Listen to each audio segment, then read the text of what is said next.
Greetings and welcome. You're listening to Part 1 of Roderick Kinley, Lord of the Stone Isle, written, edited, and narrated by Pierce Rowley.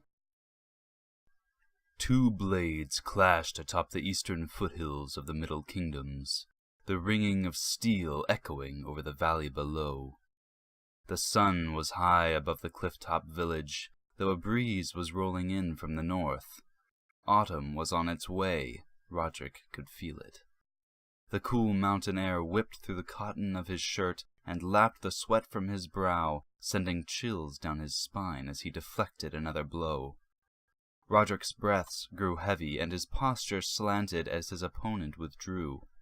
The edge of his blade hovering just above the ground, Roderick's arm had already grown tired, his hand now struggling to maintain a grip on the handle of his longsword.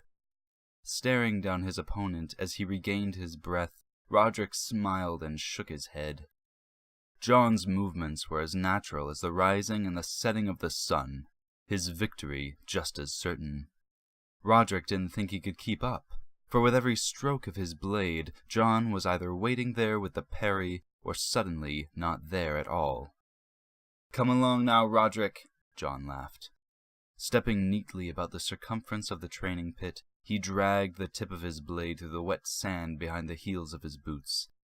"If you want to hit me, you'll have to strike quicker than that."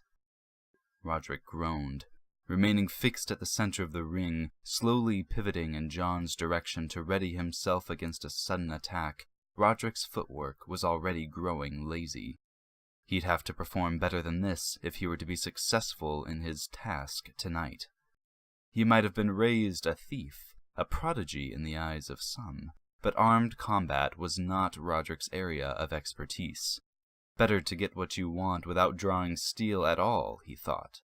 However, what Roderick now desired was no prized jewel or pouch of gold crastons. It was a throne.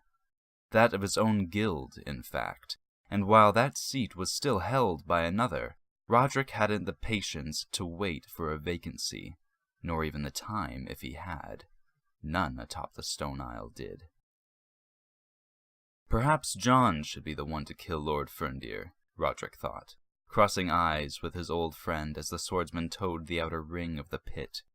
As the idea rolled about Roderick's mind, however, he huffed to himself. There was more to be done than dethroning the Lord of the Stone Isle. Whomever replaced Ferndeer would be facing the threat of the king's wrath, and picturing John Marks as a diplomat made Roderick crack a grin, despite the dull pain which now coursed through his limbs. He'd heard John couldn't even pronounce half the words in his own oath. Of course, the man had only been 11 years of age that misty morning atop the Stone Isle, but sometimes Roderick wondered if his departure from the city of Eirdun nearly a decade ago had somehow stunted his growth from that point onward. He was humorous, especially alongside his brother, Kieran. The two of them, swordsman and archer, fought side by side as though their thoughts and senses flowed between one another like a coursing stream. Their timing in the midst of conflict was keener than the edge of John's blade, and surer than the flight of his brother's arrow. Despite their skill in battle, the brothers lacked eloquence and a public demeanor suitable for the throne.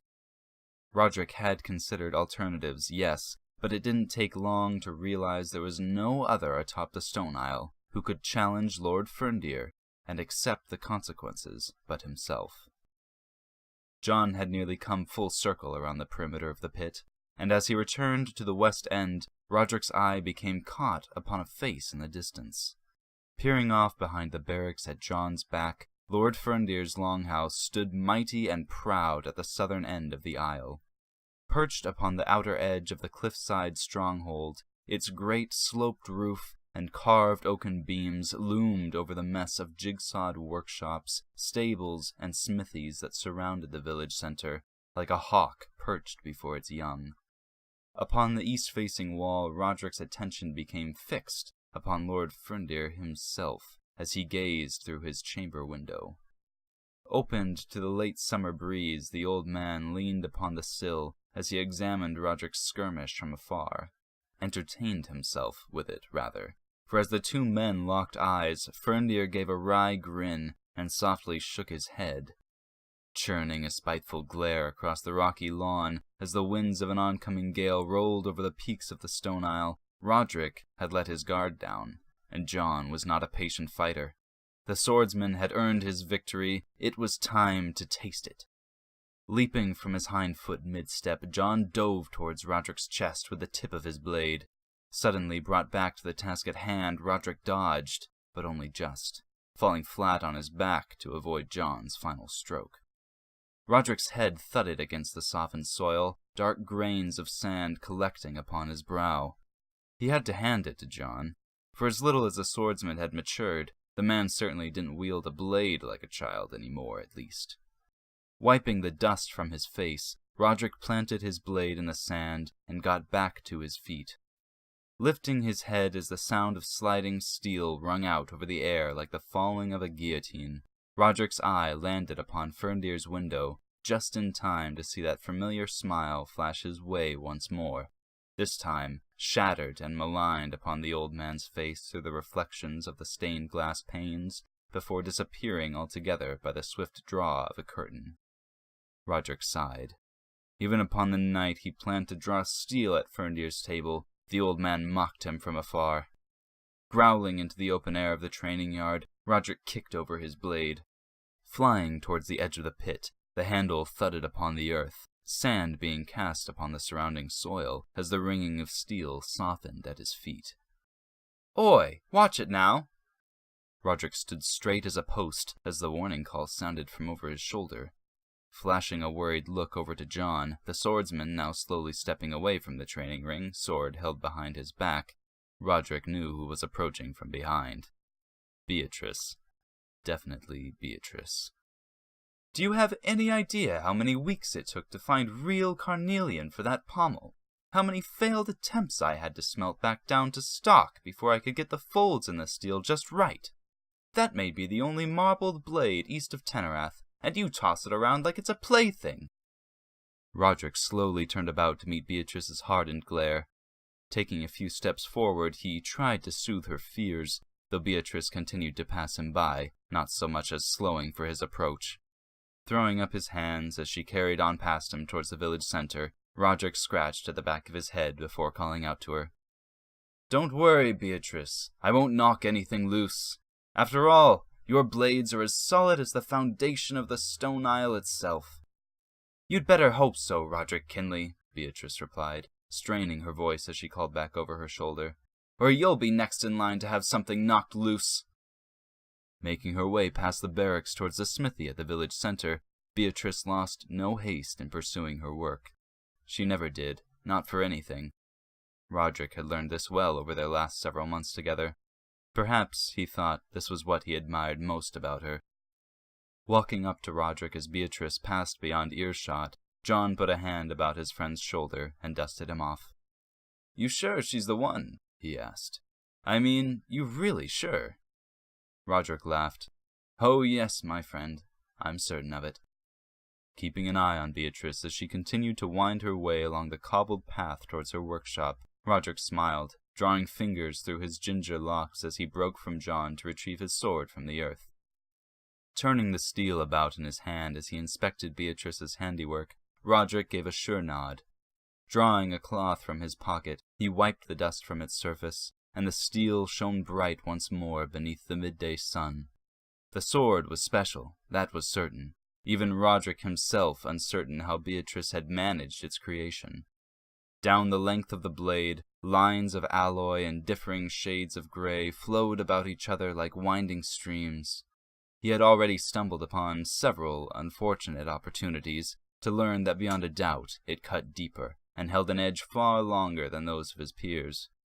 Beatrice knew he was reckless at times, and it warmed his heart to see her striving so ardently to protect him by any means she had. "Woman seems to take a personal degree of pride in giving you a lashing," John said. "Well, someone has to keep me humble," said Roderick, "and I won't allow you to take that honor much longer." Sheathing his sword, Roderick turned to John as he approached from across the training ring. "I'm getting better, you know. What was that by the end? 2 to 3? "Aye, though I don't count your second. Kicking sand and undoing my belt like that. Cheeky little runt. You'd have to perform better than that, and without your little tricks if you were planning on, well... Yes, I know, said Roderick. I'll handle it. That's what I'm worried about. Roderick gave one last look to Beatrice as she approached the stoop across the village center. Turning towards Roderick, she shook her head and flashed a soft grin. Roderick could feel his knees going weak, leaning on the pommel of his sword as his lover vanished beyond the door of the smithy. John sheathed his sword and removed his gloves. Slapping Roderick across the back, he knocked the young thief from his daydreams as he passed him by, Roderick stumbling forward to match his friend's stride. Why don't you say we take a break for now, Rod? Go and grab some lunch. I think we've earned it. Roderick put a hand to his stomach as it growled at the mere mention of food. Aye, one more fight after that, and I'm afraid I must be off to lock myself away in the smithy for a while. This blade will have to be nice and sharp if I'm to prick that old man's toughened pride. John didn't laugh. That was all right, though. Roderick didn't want him to. It wasn't a joke, and even John was aware of that. The pride and arrogance which cradled Lord Ferndeer's convictions were palpable, even from afar. The king of Eirdun and his army were marching into the East Valleys at the end of a decade of war and bloodshed along the northern border. Surely they yearned to head west, back towards Eirdun for a few weeks of long-awaited bed rest.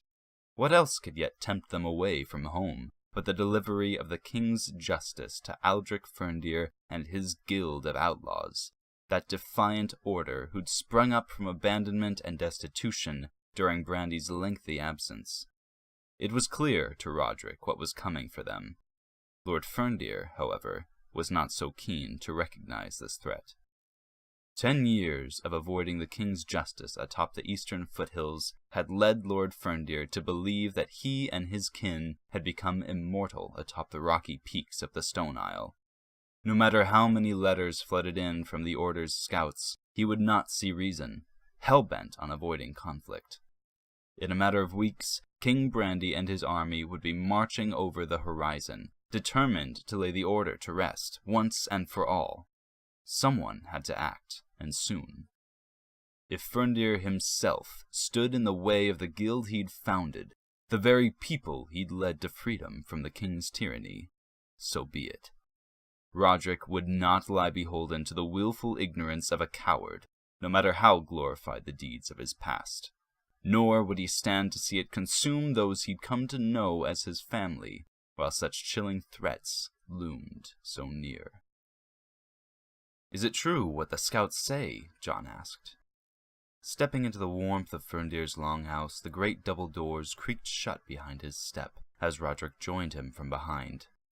The Skyn, have they all really perished? It's hard to say for certain, Roderick replied. The king seems well enough convinced. I doubt he'd spend a decade hunting them down only to call off his crusade before it was through.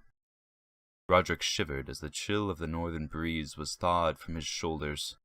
Braziers ran along the center aisle of the longhouse all the way to the Lord's Rise at the head of the hall, and grand fireplaces lined the walls on either side. They crackled and spat as the flames churned within bowls of iron and rough-hewn cages of stone. The soft murmur of afternoon conversation and the clattering of dining-ware resonating into the vast mess of rafters stretching far overhead. The two men followed the center aisle down a short flight of steps into the dining hall below. 2 tables ran down each side, all laden with bread, pitchers of water and wine, cuts of cheese and ripe tomatoes. Between each of the oaken tables stood 2 hanging pots of stew. The aroma brought a smile to Roderick's face as the 2 men grew nearer the steaming cauldrons. It was still summer in the Middle Kingdoms, but winter gales often came early atop the peaks of the Stone Isle, and a warm bite to eat would always lift the Order's spirits as they looked towards the turning of the seasons. Of course, our scouts could be mistaken about the king's intentions of heading south, said John. Seating themselves in the far corner of the hall, the 2 men set their bowls upon the table and began taking cuts of the fixings spread before them. Perhaps a company of Skyn slipped past the northern front and into the East Valleys. I doubt the entirety of the king's army would march south in order to chase one company of Skyn, Roderick replied. No, John, I think it's over for them. If any have yet survived, they would still lie north, beyond the mountains. Damn shame, said John. I always wanted to meet one. Heard they stood 8 feet tall, beards down to their toes, knocking pines to the earth just by kicking them over with their boot heels. That's ridiculous, Roderick replied. I had one for a mentor back in Eirdun, an escaped prisoner. He was a great man, and tall, no doubt, but you paint a caricature. Besides, if what you say is true, I doubt they would have responded kindly to being greeted as a freak show. You're serious? The man who hoisted you out of the gutters was a Skyne? That's quite an ally to have. To have had. To have had. Roderick dropped the handle of his spoon upon the edge of the bowl below, and a silence fell between the two men. He's dead. Ah, right. Well, of course, I jest, John replied. Skewing a brow as Roderick reached for the pitcher of wine across the table, John continued prodding at his stew. It's a terrible fate they've met. There must be thousands of their fallen forms strewn across the northern front by now. Without a doubt, said Roderick, setting down the wine pitcher ahead of his bowl. Taking a large swig from his cup, Roderick picked his spoon back up and continued eating. John continued to offer his attention, his gaze visible from the corner of Roderick's view, though Roderick himself kept his own eyes off in the distance and scanning the crossing beams above his head. I apologize if I've put you off your lunch, Rod. Didn't think it would be such a tender subject for you. Shouldn't it be for anyone? Roderick replied. What Brandy's done is disgusting. No quarrels on that, John replied. I'm just surprised is all. I didn't think you really cared about the results of the war past the Order's own ends. Roderick sighed. He knew that he likely gave an impression of pure self-interest, but it was not due to a lack of empathy. He'd cared for others in the past, and tried to lead where there was disorder or fear. Despite his efforts, things never seemed to turn out right. Roderick's peers would always find some way to belittle his efforts at leadership. Of course, it didn't help that he was little more than a scrawny pup during his last years in the slums of Eirdun. Not even yet 20 years old, Roderick was already leading ragtag groups of disorderly pickpockets and craftsfolk bereft of their storefronts through Eirdun's upper district on moonlit heists, the majority of their spoils landing in the vaults of the Stone Isle far across the East Valleys. After years of suffocating under the disdain and griping of his peers, Roderick had begun to think it wiser to let those in power do what they do best, manipulate and wield the loyalty of others like a riding crop, and for the rest to keep their bloody mouths shut. Lately, however, as he'd fled the Order's Eirdun branch just over a year prior, Roderick's heart had begun to soften once more, and therein he found light its strength. The people of the Stone Isle were brash, but honest, weathered, but not jaded. Roderick had lost 2 fathers in Eirdun, one of blood, the other of heart, but he'd found an entire family upon the Stone Isle. A family he was hell-bent on protecting, even if it brought him to sword blows with their own leader. As a boy, I never cared much about the King's War, Roderick said. But once my father died and I fell into the slums, that's when I met Thorvald, a Skyne in my midst, while his people fought and died on the northern front for a chance at a new life. My mind began to change rather quickly after that. I suppose it would, said John. You had no way of knowing what was happening out there, though, did you? Crammed away in the back alleys and broken-in taverns of Eirdun's slums like a bunch of rats? No, we didn't. Down at the Mad Dog, we never got any news from the Stone Isle about the developments in the war. Just orders for night raids and upper district heists. Thorvald was just trying to get by, and I was just trying to watch his example as often as I could. When he died, that's when I came here. So you met one of these North folk. That's all it took to change your mind then, eh? More of a change of heart, I suppose. When I offered my skills as a raid leader to help plan heists for Ferndir, he allowed me access to the Scouts files so I could gain information on passing trade routes and the ongoings of Eirdun's nobility. Flipping through files, I came across letters and reports detailing the king's movements across the northern front. I passed right over them at first, but as memories of Thorvald's sleepless nights kept pressing on my mind, I soon found myself coming back to pry. Leafing through those records, it was heartbreaking. They never won a single battle, John, not once in 10 years, though they poured out from beyond the mountain passes in the hundreds. You're kidding, not a single one. I wish I was, Roderick said, taking another swig of wine as he shook his head. Whatever drove the Skyne into the Middle Kingdoms, it sure as hell wasn't going to be negotiated with. Even if they had the option of turning back, I don't think any company which followed the last had any left behind to warn the next of the bloodthirsty hosts waiting to greet them south of Irowaith. They just kept coming in droves, falling to the steel of the king's men. I couldn't understand it. They were supposed to be these indomitable fighters. Thorvald didn't like talking about his people's history much. Most of the craftsfolk left behind in Eirdun's slums believed the Skyne and their emigration to be the origin of their suffering. He didn't want to bring undue attention to himself, or to me, for as often as we were in one another's company. He did, however, tell me of the Skyne's strength in battle. Always seemed certain his kin would come out victorious. There's a part of me, slight as it may be, that's glad he's not here to see himself proven wrong. Can't blame him, of course, John replied. Softly nodding, he continued on with his lunch. I'm sure we all like to think our own kin are the strongest of the lot. Honestly, I prefer not to spend much time pondering it anymore, Roderick replied. I've spent too many restless nights with Thorvald's voice echoing inside my head, pondering the fate of his kin. Whatever the reason, they lost. It's over for them. Scraping the last dredges from his bowl, Roderick pulled out the scrap of cloth from beneath his fork and wiped his mouth. Tossing it upon the table next to his bowl, he stood from the bench and drained the last of his goblet. Peering off towards the steps to the Lord's Rise, Roderick could now see Ferndeer emerging from the hallway which led from his chambers. Stepping across the length of the rise, Ferndeer took a seat at his table, a grand spread laid before his throne of pelts and many pointed antlers. Now it's our turn to have a go at Brandy's throat. I won't have it tossed aside by an old hawk grown too attached to his roost. We flew from the king's tyranny, but now he and his men bring flames to our woods. If we continue to hide in the canopy, the lot of us shall burn together. And what form shall we take now, Roderick, that could stand against such a foe? Roderick glared at Ferndeer, the old lord pouring himself a tall glass of wine as he began picking his way through the generous feast laid out before him.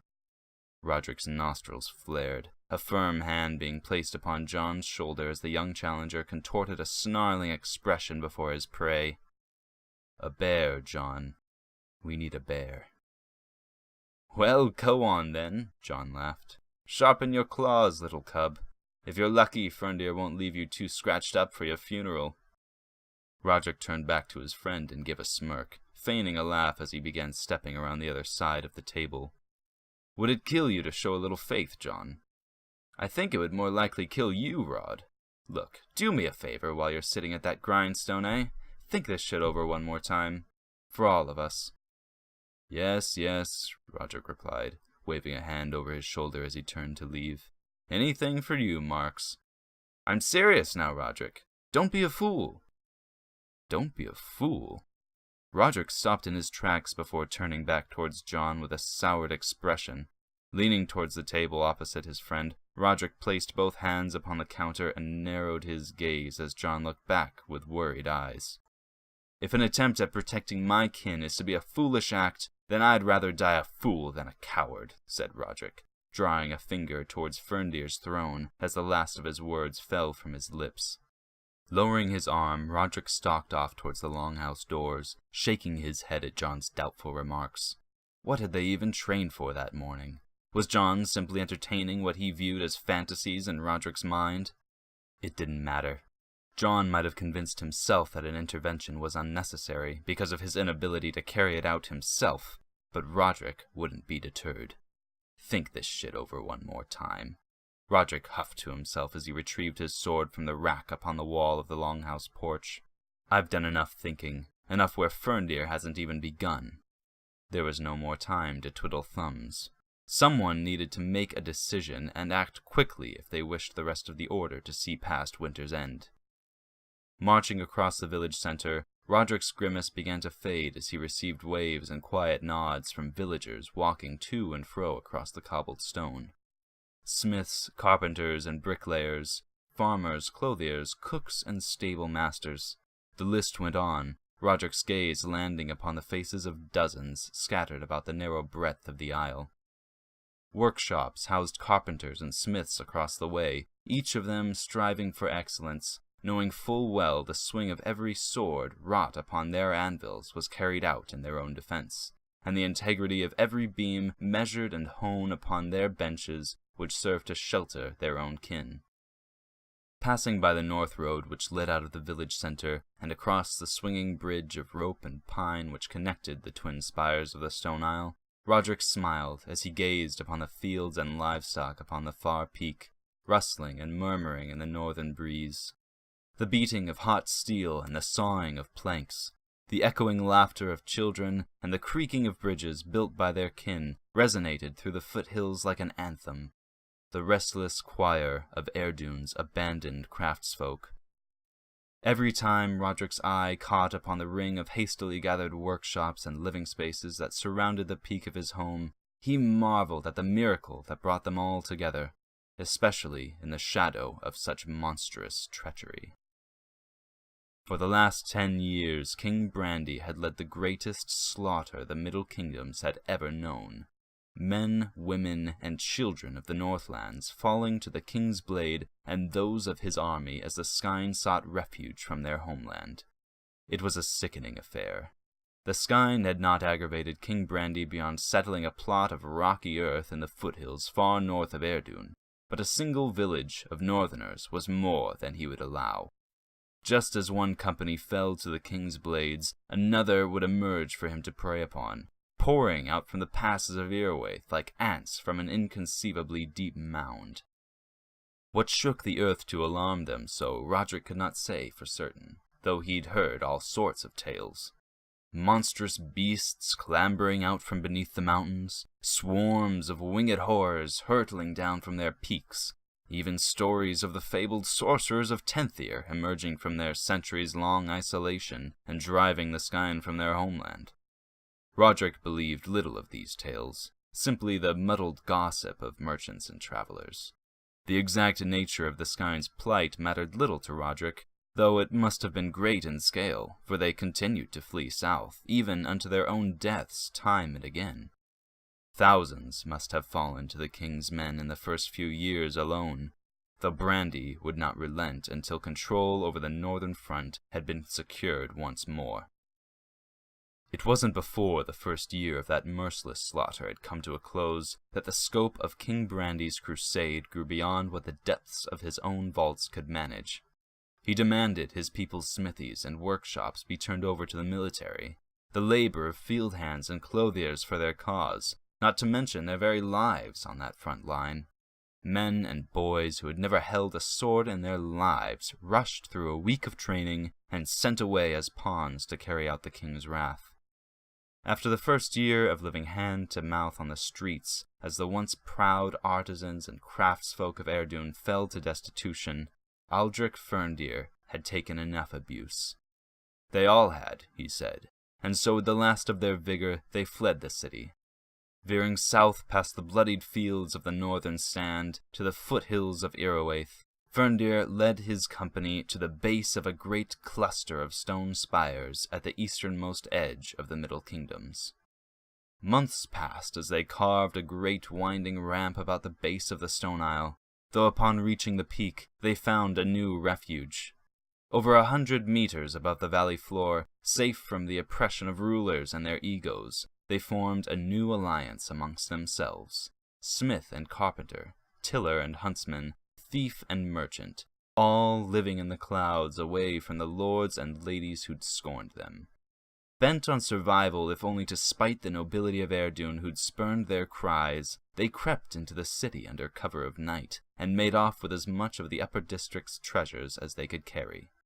The rest of their needs they filled with their own toil in the field, their own hands under smithy and workshop, and with steady bow hands in the eastern wood. It was a patchwork life, one cut from many cloths, though it fit them all well enough, and it was comforting and warm when the winds grew cold atop their rocky peak. However, Roderick had felt a thread beginning to pull loose. The Order had recently received news from their scouts that the King's crusade in the north had at last come to an end. For some time it appeared as though they were simply heading back to Eirdun. However, as the reports continued to flood Ferndir's table, it began to look more and more to Roderick as though they were veering from their path, and were instead traveling east towards the Stone Isle, that cliff-top stronghold which for so long had stood in defiance, mocking the king and his decrees from afar. Lord Ferndir, however, scoffed at such claims. "Even if they were to come knocking at our gates," Ferndir had said, "they could never break through, not in an age or more." This had become the close of nearly every conversation Roderick had shared with the Lord of the Stone Isle as of late, typically followed by the smashing of glasses or the clattering of silver. Ferndir believed the spiral stair which wrapped about the base of the isle was too narrow to allow for a successful assault, and that the king would never breach their gates, not with any team he might send to deliver their fates. Of course, Roderick knew there was a grislier option: a siege.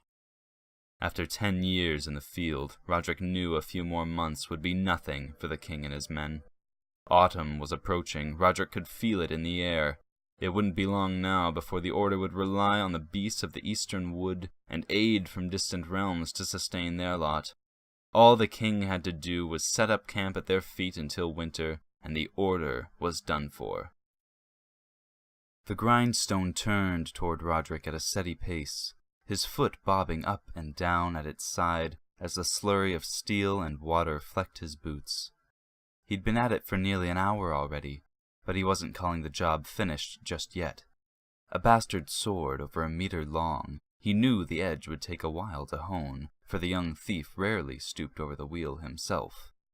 Beatrice had protested at first, though Roderick knew it was out of care, offering to sharpen it herself as she'd done countless times before. Beatrice only wished for the job to be done right, especially when it was Roderick's life dancing along the edge of the blade.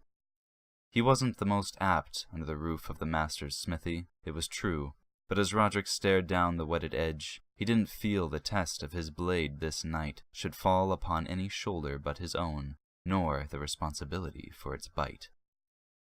Questions swirled about Roderick's mind as stone grazed steel, the soft whirring of the wheel between his feet drowning out every sound in the world apart from the nagging doubts in his head. He'd seemed so certain of his task this morning, but as the sun grew low in the sky, his fingers began to tremble and his stomach churned.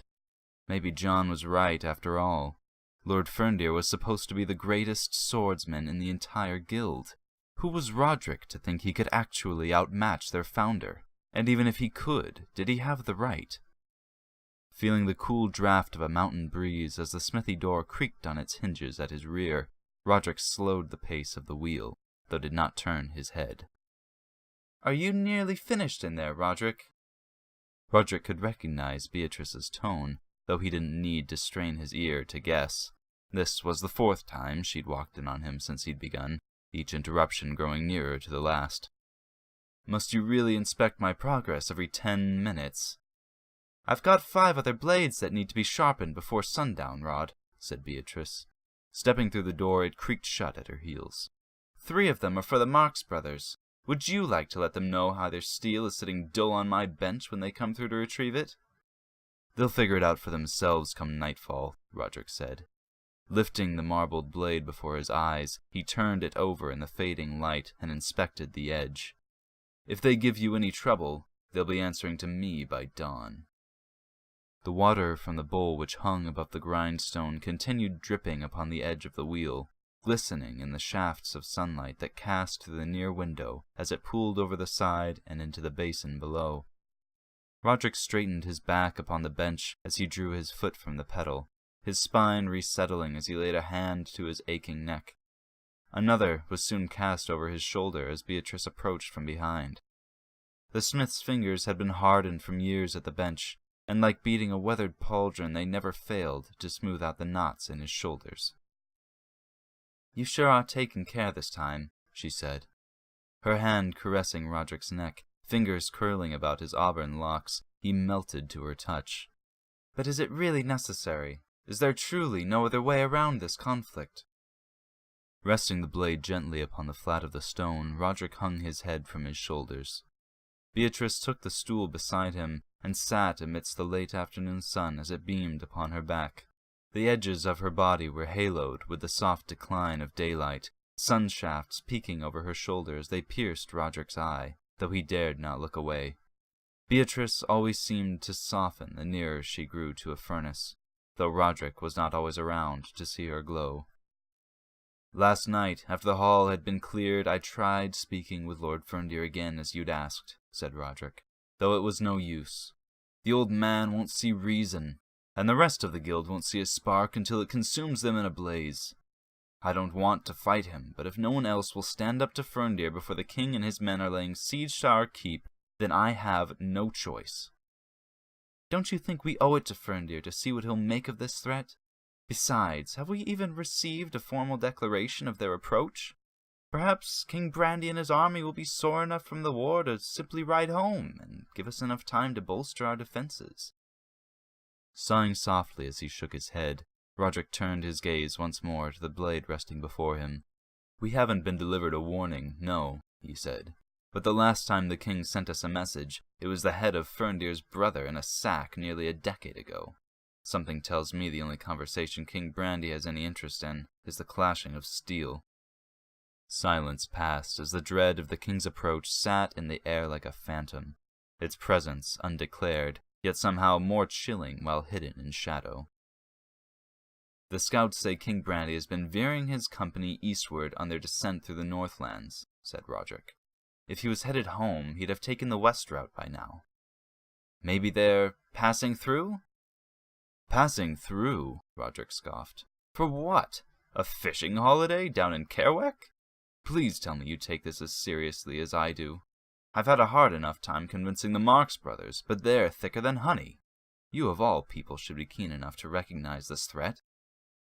Beatrice rested her chin on her palm, a crooked finger hanging softly from her lips.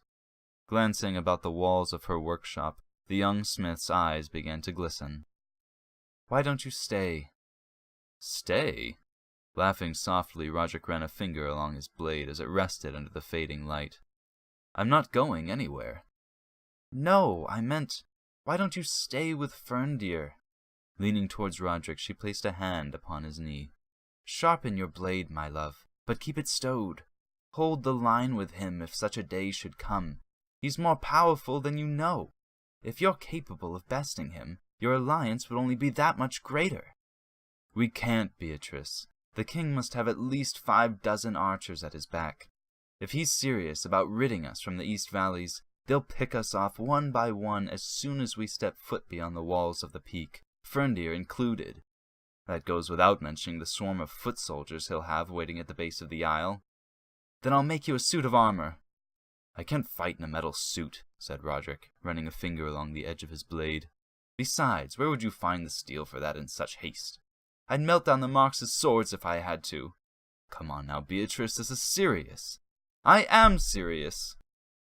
Practically off her stool by now, Beatrice held Roderick with both hands, as a line of tears glistened faintly upon her cheek. At last, Roderick spared her a glance as she leaned against his side. The smith's gaze was shielded by her ruffled bangs, though Roderick could see her eyes staring intently at him, glowing like hot coals that pressed against his brow. Roderick swept the hair out from in front of his lover's eyes. As her reddened face grew clear, hot to the touch as he placed a palm on her cheek, she turned into it and hid her tears upon his sleeve. "I don't want you to risk your life like this," Beatrice said. "There's no way they can breach our gates. Just stay with us. Stay with me. Please." Roderick held Beatrice close as her stuttered breaths washed over him like the calling of the tide, though he could not be carried out to sea. The last beacon of defiance in the East Valleys, there was no doubt in Roderick's mind that the king had his sights bent heavily on the Stone Isle and its guild of outlaws. One last culling of the field before he made his triumphant return. "It would be a fair dream," Roderick said, lifting Beatrice's chin from his shoulder. But how long would we last in the clouds? Beatrice's breaths had calmed, though her cheeks still shined in the evening light. Roderick knew she understood. This was what had to be done. She just wished it wasn't him doing it. Of course, Roderick felt the same, but the hour was growing late. With no one else stepping in to take the reins from Ferndir, this left Roderick with little choice. Roderick never saw Ferndir as a father, but for years he'd respected him like one. They all had. Alas, here he sat, sharpening his blade, preparing to risk his life for a chance at laying to rest the one man who had led them all to freedom. Withdrawing from Beatrice's embrace, Roderick retrieved his sword from the rack. "I won't fall to Ferndir's blade," he said. "I can't afford to. None of us can." As the wheel began to turn, Beatrice drew the back of her hand across her eyes. Leaning on Roderick's shoulder, she stood from her seat and made her way towards the door, the scraping of steel and sandstone filling the room once again. "I hope you know what you're doing," she said, though the wheel only grew louder as she called over Roderick's shoulder. "Even if you succeed, this doesn't end after tonight." Beatrice's warnings fell on deaf ears as Roderick focused on his work. He could hear her scoff, along with some other less than delicate remarks, before slamming the door behind her as she carried on into the square. Gods, she might be more stubborn than I am. As the edge of his sword hummed against the turning of the grindstone, Roderick's thought turned to Beatrice in her absence, as it often did, though his eyes clenched, not softened. Lately he'd felt his dreams caught between the glow of her smiling face in the summer sun and the horrific thought of her groaning cries should they both meet winter pinned under the king's thumb. Even upon waking, such thoughts haunted him.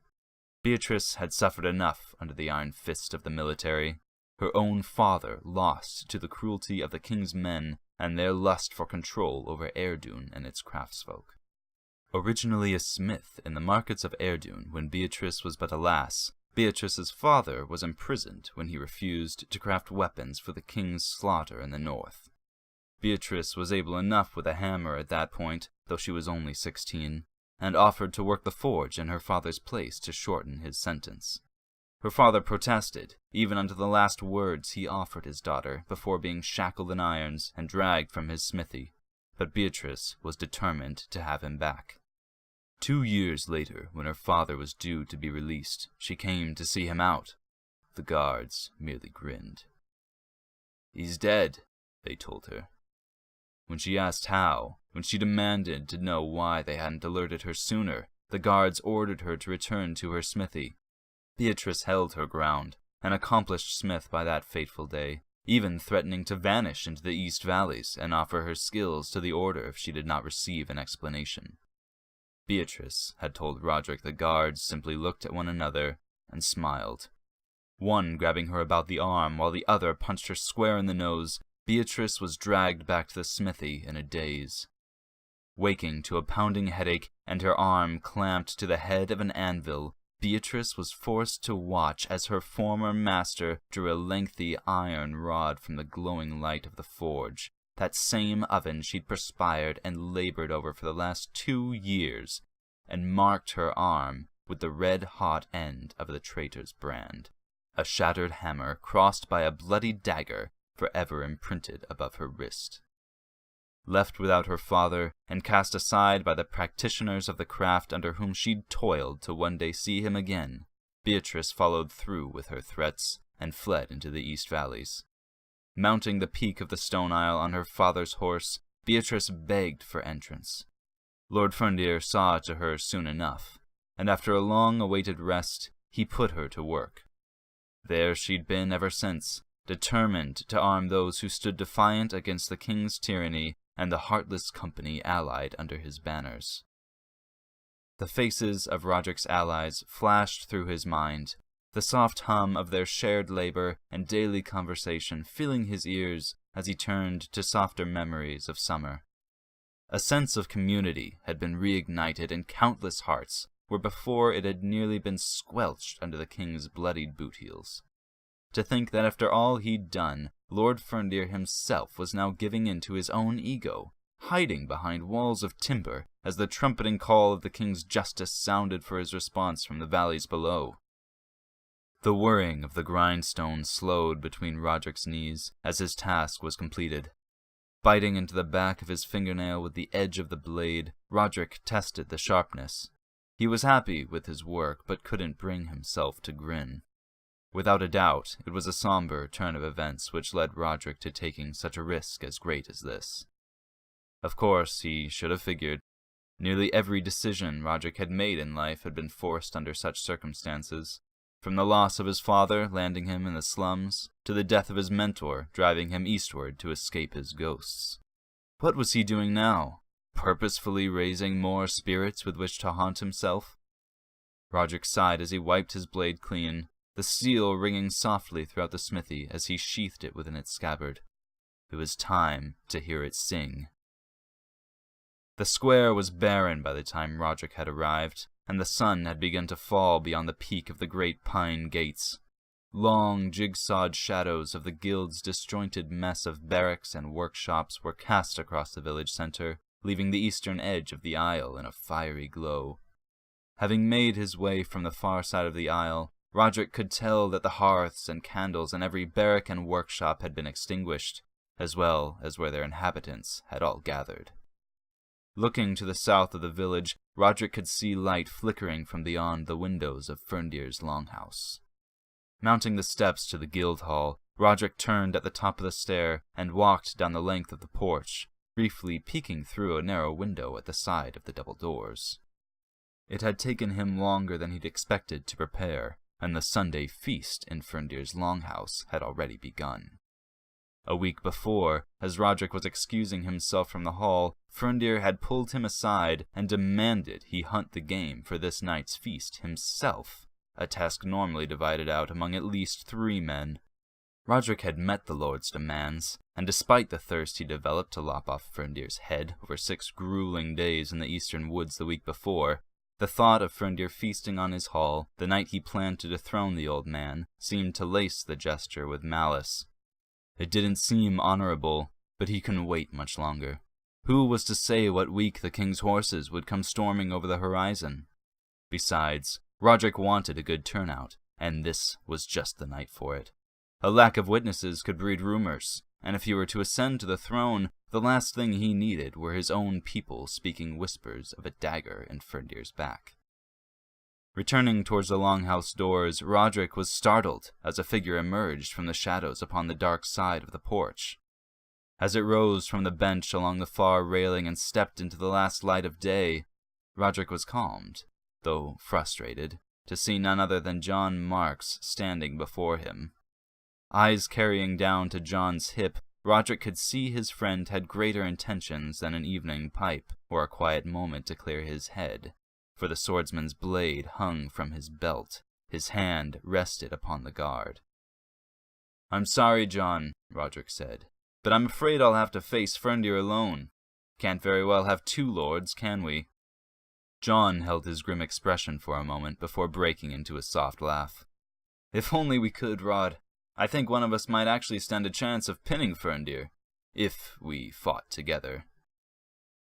Roderick's slight grin soured at his friend's doubtful claims. "Why, John? Why would you bother sparring with me this morning if you were only going to send me away at the door? To be honest, I thought I'd knock some sense into you if I kicked your arse around a bit. You're more stubborn than I thought." Thankfully, Beatrice knew better. Roderick scoffed.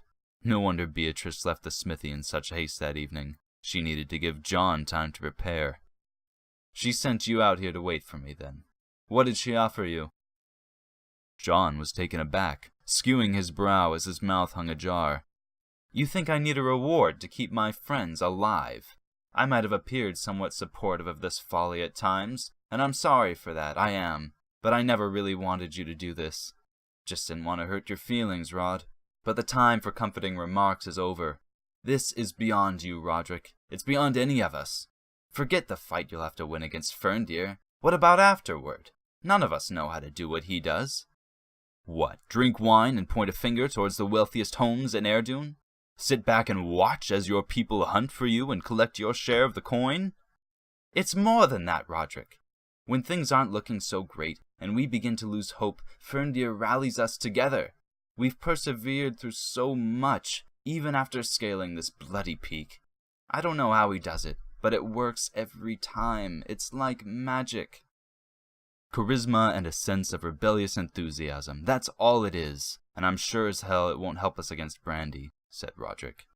Ferndir might have given a lot of you the hope you needed to escape the king's tyranny a decade ago, a means of thriving in his absence. But his solution has only intensified Brandy's hatred for our order during his time away.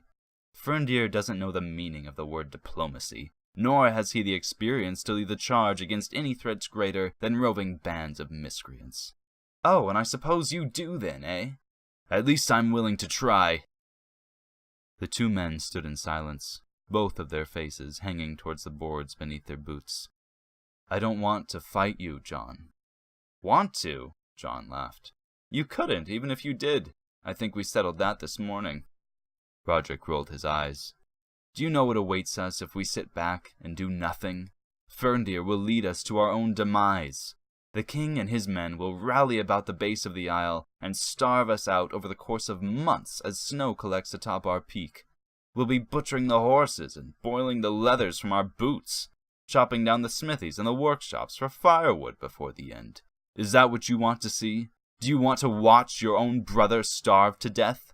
Or perhaps you glorify some heroic final stand, a lot of us racing down the spiraling ramp to the valley floor, dodging arrows until each one of us catches one in the gut.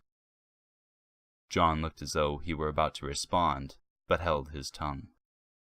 Roderick could see John's grip slowly softening about the handle of his sword, and he put a hand on his friend's shoulder.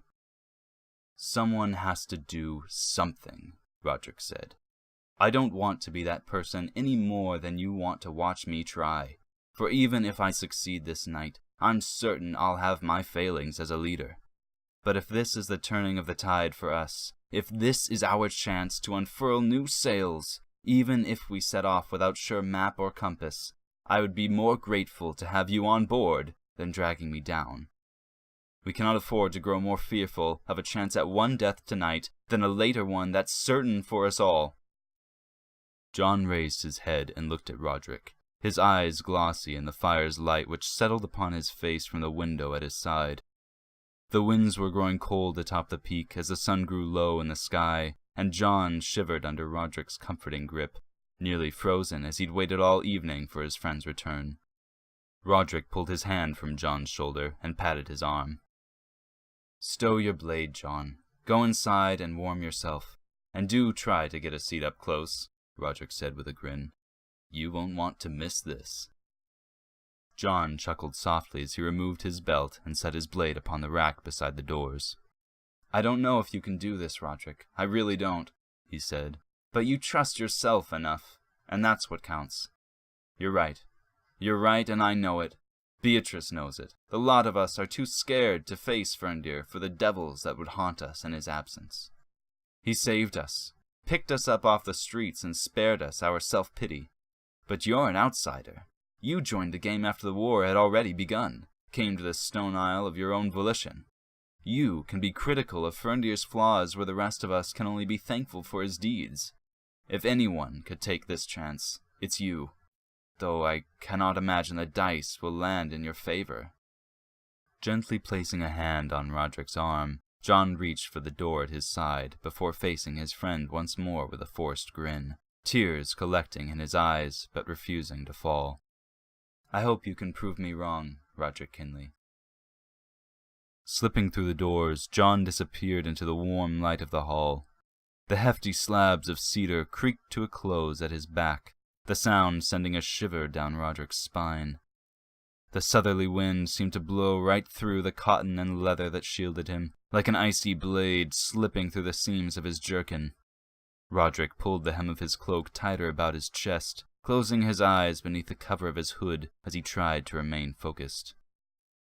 You trust yourself enough, and that's what counts. Roderick placed his palms to the face of the great doors, the sword at his hip suddenly growing heavier than a sack of stones. He'd sparred for hours that morning, sharpened his blade to a finer edge than Beatrice often bothered, and he'd checked his jerkin for fraying seams. He was as ready as he'd ever be, yet still his stomach dropped at the thought of the consequences should he fail, or succeed for that matter. Beatrice had been right. Even if he came out on top, there was still the matter of dealing with King Brandy, and that would be no simple task. Eyes clenched as he rested his brow against the carved cedar slabs, his breaths grew slow and deep. The image of Beatrice starving in his arms, searing his mind and igniting his heart. He could not stand by and watch such a fate come to pass. Eyes shooting open, Roderick stared down the middle of the doorway, and with a strong shove he threw them open into the roaring hall before his step. Roderick didn't want to meet eyes with any of his comrades, though with his late arrival it was hard to avoid. At first it was just the few nearest the door, the idle chatter, laughter, and clinking of goblets still ringing throughout the vast hall. All 4 of the dining tables that lined the sides of the carpeted aisle were packed with Roderick's kin, the lot of them eating their fill and raising glasses at the end of another long week. At the outer edges of the entryway, short flights of stairs carried up to raised platforms that skirted the walls, concealed from the main floor by trellises teeming with vines and white flowers. And at the back of the hall sat Aldrich Ferndeer, who had yet to raise his eyes from his plate. Alone behind the center of his grand table, Ferndeer was sat before all manner of roasts, smoked fish, platters of greens and tomatoes, bottles of wine, and small kegs of whiskey. Roderick felt it a mockery for himself to spend nearly a full day of the past week hunting for just one man, but he didn't wish to share. Staring down the tired lord as he gorged himself, blissfully unaware to the threat which now loomed in their valley, by his own willful ignorance no less, Roderick's doubts and insecurities washed away as anger and shame took their place. The anger he placed upon Ferndeer, the apparent disregard the Lord of the Stone Isle held for the trust granted to him by and for the safety of his own people, making Roderick's blood boil. The shame, however, was draped upon his own shoulders. Shame at being led for so long by the guiding hand of a coward. A man who'd built so much and led so many to freedom, only to have his true nature be revealed as an opportunistic exploiter of the disadvantaged and downtrodden. Roderick hadn't eaten since noon that day, and though the scent of roast meats, stewed vegetables, and fresh bread wafted through the air, Roderick was unfazed. He was only hungry for one thing, and it wasn't about to be served to him on a platter. Nothing he'd wanted ever was. Carrying on into the longhouse as the doors creaked shut at his back, Roderick made his way down the steps to the dining hall below. As his fellow guild members began to notice the sword at his hip, partly concealed beneath his cloak, they began whispering amongst themselves, the sound of the hall quieting as more of the men and women at Roderick's side began turning their heads. Roderick kept his focus on Ferndeer, however, staring him down as the old man picked his way through the mountainous spread. A part of Roderick wanted to break his focus and search for Beatrice in the crowd, but he couldn't bring himself to meet the shock upon her face. Besides, catching the look of someone who thought you were about to get yourself killed wouldn't exactly instill confidence. Reaching the center of the aisle, word had now crossed the length of the dining tables. Roderick had brought a blade into the Lord's house. Suddenly all grew quiet in the grand hall, only the murmuring of Roderick's anxious comrades dressing the air as he approached the step to Ferndeer's high table. Ferndeer must have noticed the commotion beginning to cease, for the mood in the hall grew dim as Roderick approached the Lord's rise. Reaching for the napkin at his side, Ferndeer drew it across his mouth as he peered up from his plate. "What of all this melancholy?" Ferndeer shouted. "Drink! Be merry!" Suddenly, his eyes fell on Roderick as the young man mounted the final steps to his company. "Ah, Kinley! You decided to show up after all. I thought perhaps you developed a distaste for boar after all your—" Ferndeer's eye caught the edge of Roderick's scabbard as it glinted below his cloak in the fire's light. A hard grimace churned over the Lord's face as he straightened his back against his throne, fists tightening upon the countertop. "Why, Roderick Kinley, do you bring steel into my home?" Loosening the draw about his neck, Roderick's cloak dropped to the floor. The sword at his hip hung proudly as he rested a gloved hand about its grip. All of Roderick's fears suddenly washed away as his intentions stood bare before the eye of his foe. "Lord Aldrich Ferndeer," Roderick spoke, straining his voice so the hall might hear his claim. "Numerous times we've spoken of the threat which now looms in our valley, and just as many have you cast aside the safety of your people for the glory of resisting an impossible foe. For the sake of what you've built, for those among us whom we've led to freedom, this I cannot abide." Ferndeer had by now taken a steak knife in his hand. Planting it firmly into the surface of the table, he slowly churned its dulled point into the wooden slab as he gritted his teeth before his challenger. "And I suppose you think you could do a better job, then? Better than letting my people starve in their homes while our keep is laid siege," said Roderick. "That much is given." "And what makes you think you're fit to be the leader of my order?" said Ferndeer. "As a boy, you were on the verge of starving before Thorvald found you, were you not? And all your life done nothing but filled the boots of greater men when the opportunity was prime. You are no ruler, Roderick Kinley. You're a fallen noble's boy with nothing to drive you but stars in your eyes." "I have the utmost respect for what you've done for these people, Lord Ferndeer.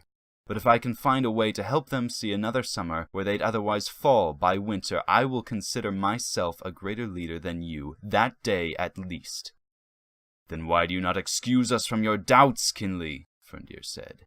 "By all means, return home. You'd blend in well with the rest of Eirdun's street rats. Take one of my horses if you must. I'm sure you'd fare well on your own in the open fields between here and the city gates." Slowly drawing his blade from its scabbard, Roderick rested the point towards Ferndeer's seat, poising himself for combat. Ferndeer remained still in his throne, however, the handle of his knife teetering between his fingers. The thought of Beatrice's crying face flashed through Roderick's mind once more. Behind her, the chaos and melancholy of dozens lying wretched and hopeless atop the peak haunted him, Ferndeer's corpse lying forgotten beyond the gates, crumpled and arrow-ridden upon the spiraling stair which meandered about the stone aisle's breadth. Seething at Ferndeer's disregard for his own people, Roderick shook the dire imagery from his mind as he turned his eye back toward the seated lord. "I did not come here to argue," said Roderick. "We've done more than enough of that already, and never to a just end.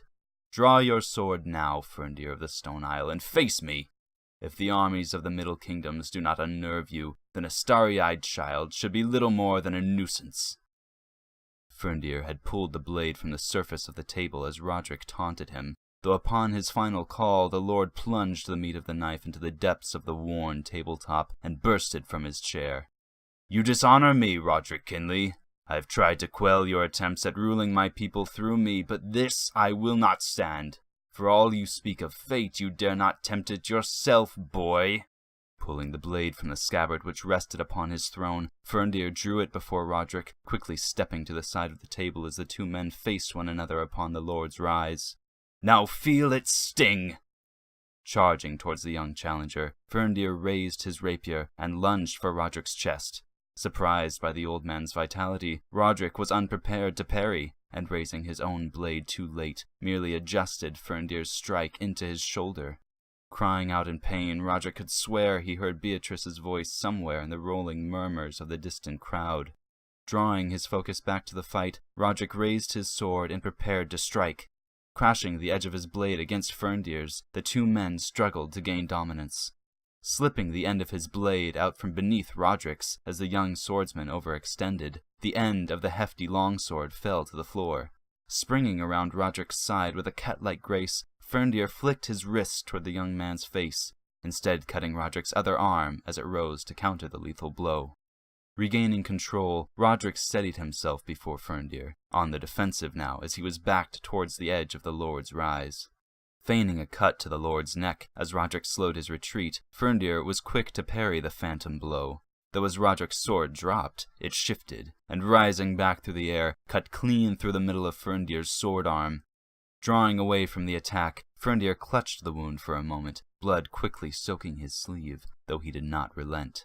Switching hands, Ferndir unleashed the last of his fury, his blade twisting, parrying, lunging, and diving like cracks of lightning down Roderick's path. As they neared the edge of the rise, Roderick found himself pinned against the railing, the hilts of the two swords grinding as he blocked a cut to his neck. Reaching for the base of the longsword as he leaned against Roderick's chest, Ferndir held them both locked against the roaring cries of the crowd at the young challenger's back. Roderick could feel his shoulder straining, the severed muscles at the side of his chest reeling against the strain of Ferndir's weight. "Give in, Roderick, you impertinent little cub! I may yet grant you amnesty for all the fun you've shown me this night." Blood trickled down Ferndir's arm, dressing Roderick's sleeve in crimson as he stood pinned against the edge of the wooden rail. Gritting his teeth, Roderick struggled to free his sword from his opponent's grasp, the tooth of his blade biting deeper and deeper into the old man's glove as he pressed back against the looming weight of the bloodied lord. "You're a nobody, Roderick," Ferndir sputtered, each breath growing more taxing than the last as he was at last flung from the young challenger's chest. "You've never been anything more than a pest, leeching off the successes of others." Roderick gave in to Ferndir's taunts, though they did not play to the lord's advantage. As Roderick dove for a powerful strike against the tired lord, Ferndir met steel with steel, though his full strength was not behind his defense. Not considering the frailty of his offhand, Ferndir's rapier fell to the floor as he tried to parry the sweeping blow, leaning back towards the table at his rear as Roderick's blade cut deeply across his leg. Twirling about with the swing of the cut, Ferndir collapsed for a moment upon the table before rearing his head and roaring at Roderick like a bear protecting its sleuth. Roderick had him good and angry now. This was it. Making a quick lunge for Ferndir as the lord stood stilted upon his good leg, Roderick drove forward with his blade. Just barely stepping from the path of the steel, Ferndir dodged the blow. Roderick lost himself in his momentum, and losing his arm with the blade, was swept against the grand dining table at his opponent's rear, wine splashing against his face as bottles and platters crashed and clattered upon the floor. Ferndir retrieved his blade, though did not riposte, instead standing hunched upon the rise as he chuckled softly at his opponent. Recovering from his reckless assault, Roderick wiped the wine from his eyes, breathing heavily as his bloodied shoulder cried out for relief from the grasp of the longsword. No matter, he would not give in. Steadying himself before Ferndir's tired stance, he prepared to attack once more. "I suppose you see yourself sleeping in my bed," Ferndir mused, dodging a wild blow from Roderick as the young man's wounds began to take a toll on his swordplay. "Drinking my wine?" Another blow countered, the two men slowly crossing the breadth of the lord's rise as the sun at last sunk over the western hills, the light from the high windows at the back of the longhouse fading to a moonless sky as the flickering of candlelight grew around them. "But what then, Roderick? What of my people? What of their trials?" Focusing the point of his blade as the lord grew backed against the edge of the grand hall, Roderick raised the length of steel in his trembling grasp, exhaling softly against the pain in his side. Leaping from the blood-spattered boards beneath his feet, time seemed to slow around him. Ferndir's contemptuous gaze remained frozen in place, his silvery beard dressing a hard grimace, only his eyes closing softly beneath a stern brow for the challenger's approach. The rushing sound of an onlooking crowd suddenly began to quiet to a hum, Roderick himself not even aware of its presence, until at last the ringing in his ears began to cease. Though as the sound of the hall felt not but the rushing of leather and the pounding in his own chest, Roderick's vision began to fade, just as the point of his blade pierced Ferndir's heart. Suddenly, the flames of the candles seemed to burst from their wicks, the softly humming embers of the fireplaces which lined the great hall appearing to erupt into an inferno as they swallowed the whole of Roderick's sight. Lost to fire, Roderick's heartbeat raced against the draining of his shoulder. The grip he held on his blade could not be freed, the handle growing hot as molten steel in his palm. Craning his neck toward the rafters of the longhouse as a dull pain took his chest, little air could escape his lungs, though his muffled cries echoed like thunder in his mind. "Roderick!" Ferndir called out to him, the dying lord's face lost in the blinding light that seemed to swallow the vast hall. "Look to your nightmares. There lies peace." The flames receded as Roderick collapsed upon himself. As all felt a darkness in the silent hall, the sudden rushing of what seemed like a dozen hands or more quickly took to his limbs, the pounding of boot heels and rushing of linen, safeguarding him as he was delivered into the first of many uneasy rests, and nightmares far devoid of peace. This has been part 1 of Roderick Kinley, Lord of the Stone Isle. To hear the rest of Roderick's tale, or dive even deeper into the world of Tal'Thalon, you can find us online at www.patreon.com/Tales of Tal'Thalon. Thank you.